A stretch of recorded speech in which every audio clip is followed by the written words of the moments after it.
Welcome to new TV Telugu. Tollywood young hero Vijay Devarakonda cine నటి రష్మిక పెళ్లి ఇటీవల ఘనంగా జరిగిన విషయం తెలిసిందే. వివాహ బంధంతో ఒక్కటైన ఈ జంటకు సీఎం రేవంత్ రెడ్డి శుభాకాంక్షలు తెలిపారు. ఈ మేరకు విజయ్ దేవరకొండ నివాసానికి వచ్చారు. సీఎం రాకతో విజయ్ ఇంట్లో సందడి నెలకొంది.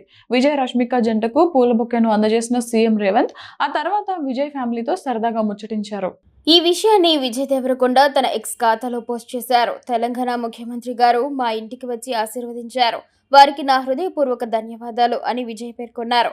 ప్రస్తుతం ఇందుకు సంబంధించిన ఫోటోలు సామాజిక మాధ్యమాల్లో వైరల్ అవుతున్నాయి. ఇక విజయ్ రష్మికల రిసెప్షన్ బుధవారం హైదరాబాద్ లో ఘనంగా జరిగిన విషయం తెలిసిందే. అయితే నిన్న ఢిల్లీ పర్యటనలో ఉన్న సీఎం రేవంత్ ఇవాళ విజయ్ దేవరకొండ ఇంటికి చేరుకుని నూతన వధువులను ఆశీర్వదించి శుభాకాంక్షలు తెలిపారు. ఇక ఇటీవల నటి రష్మిక మందన సీఎం రేవంత్ రెడ్డి దంపతులను కలిసిన విషయం తెలిసిందే. ఈ మేరకు రిసెప్షన్ కు ఆహ్వానించారు రష్మిక.